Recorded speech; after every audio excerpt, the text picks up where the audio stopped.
would be untrue. You know that I would be a liar if I was to say to you, girl, we couldn't get much higher. Come on, baby, light my fire. Come on, baby, light my fire. Try to set the night on fire. The time to hesitate is through.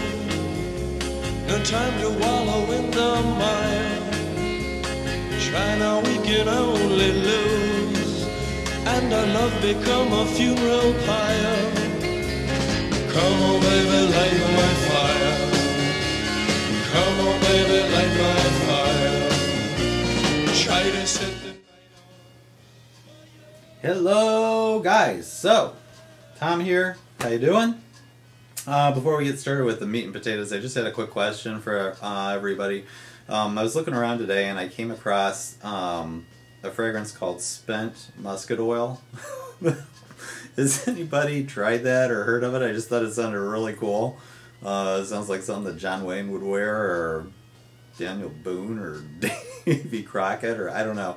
But it's a limited edition of 175 bottles, and it's made in collaboration with Brooklyn Dry Goods and DS and Durga, and fairly new. It just came out, I believe, like a month and a half, 2 months ago.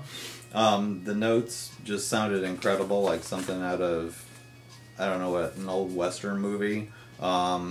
Merchant Marine Bay rum, musk, vintage birchwood, spent rifle oil, Cavendish tobacco, and dried leather. So that just sounds awesome to me, and I was wondering if anybody had checked it out. DS and Durga are a husband and wife team. They give a whole new meaning to artisanal perfume making, I think. They're in a little studio in New York, and they have all these little cool little tonics and oils that they make their perfumes with, and they store them in glass canisters that are normally used to infuse vodka with fruit essence. Just really cool place. And I wondered if anybody tried that fragrance. But see, I'm blabbing about something that is totally unrelated to what we want to talk about, which is Black Afgano, Nasomatto. Woo. Okay, so I was determined I was going to hate this because when something's hyped to the point of insanity, I have it set in my mind that how great it's going to be, and then once I actually receive a sample, it never meets that expectation. So reason number one why I didn't think I would like it. Number two, the color. From looking at it online, it looked like sewage water or something. And from everything I read, it was going to be really strong, and certain people would like it, but others were going to hate it. And just, I had the impression that it was going to smell like a bonfire, like wood, not good wood, but wood that's like a burning house wood, like sting the back of your throat and burn your nose hairs off. That's what I was thinking this was going to be, combined with an asphalt roofing tar note. So I had it made up in my mind that I was going to hate it. Got the sample, loved it. Wore it several times with the sample. Here we are, got the bottle. So, the house in Nasomatto, they also make China White, Silver Musk, Nuda, Duro, Pardon, Hindu Grass, Absinthe, and Narcotic Venus, I think, are the ones that they make. All of them. I think I got them all. I don't know if it's the deal with the hype surrounding this fragrance or what. Barney's does not have it listed on their website at all. They have all the other ones listed. The website itself for Nasomatto, which is they're based in Amsterdam. There's a limit of 3 per order on their website. At Lucky Scent, there's a limit of 1 per order. So I don't know if it's because they're being split and everybody's going nuts over them, or has in the past. I don't know if it's as popular now as it was. And I don't think Min carries them. If I'm mistaken, let me know. But this is an extrait de parfum, so go easy on it, honestly. Everybody complains that it's so small that it's a 30 ml. It should be 100 ml for the price. But honestly, this is an extrait de parfum. One shot and you're good to go. I put one on this morning, one spray at like 5:30 this morning, and it's still going strong, guys. Which is awesome as far as longevity goes. 24-hour longevity on this one. It is amazing as far as longevity goes. Silage, not necessarily. This is not something, I don't think, designed for that, though. This is a sexy skin scent. It's designed to be a skin scent. It's for you and somebody who's going to smell your arm or your neck. It's amazing. The fragrance that clouds around you, though, with it, I smell it all day, and it's not cloying at all. Never get tired of it. From their website, it says that it aims to evoke the best quality of hashish, which results in a quest to arouse the effects of temporary bliss. Okay. I don't get a hash vibe or necessarily a pot vibe from it. Maybe somewhere deep in the background. But there were all these stories about how the initial batch, they smuggled the hash in to get the hash herb extract, and I mean, it just, I think, fueled the fire of the hype that went with it. I'll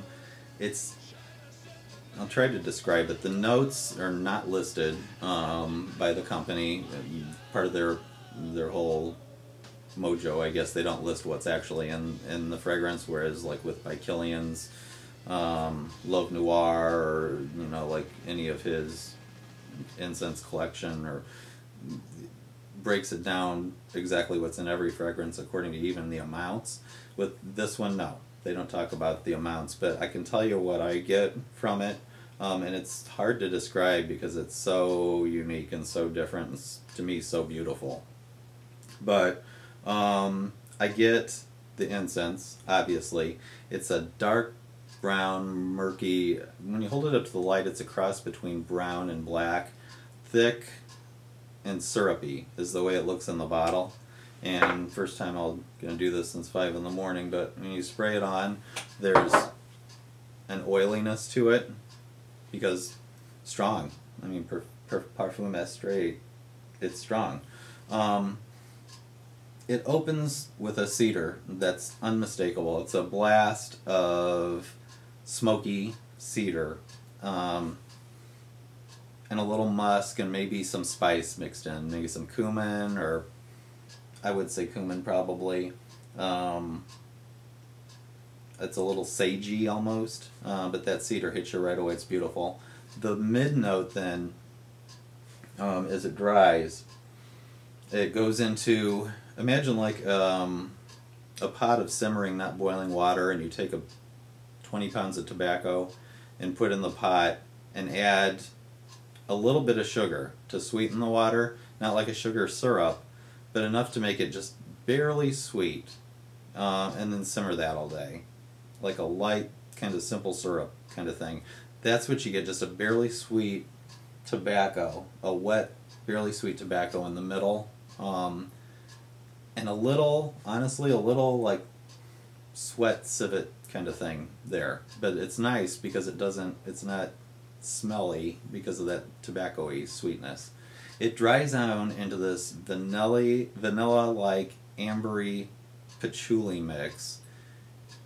Maybe even, it reminds me a little bit of even coffee oud combination, just a little. But the incense is there throughout, and maybe that's where like the marijuana / hash thing comes from, because it smells like maybe incense that would be used would be burned while you're smoking. Maybe it's a beautiful smoky incense smell. It's very, very masculine. It's a well-rounded masculine oriental is what I would say.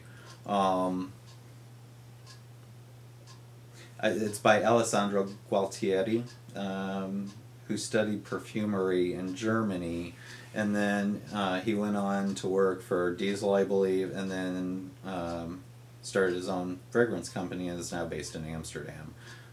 It's an amazing scent to me. Interested to try some of the more obscure other ones that haven't been talked about so much on YouTube, so let me know what you guys think. Like I said, I think there are probably a broad range of opinions on it just because it is so different, but I was blown away by it. I just thought it was exceptional. So like I said, it's a scent for you, for yourself, a skin scent, excellent longevity. Not the best silage, but I don't think it was designed for that. So I love it. Let me know what you think, guys. Have a good night. See you later.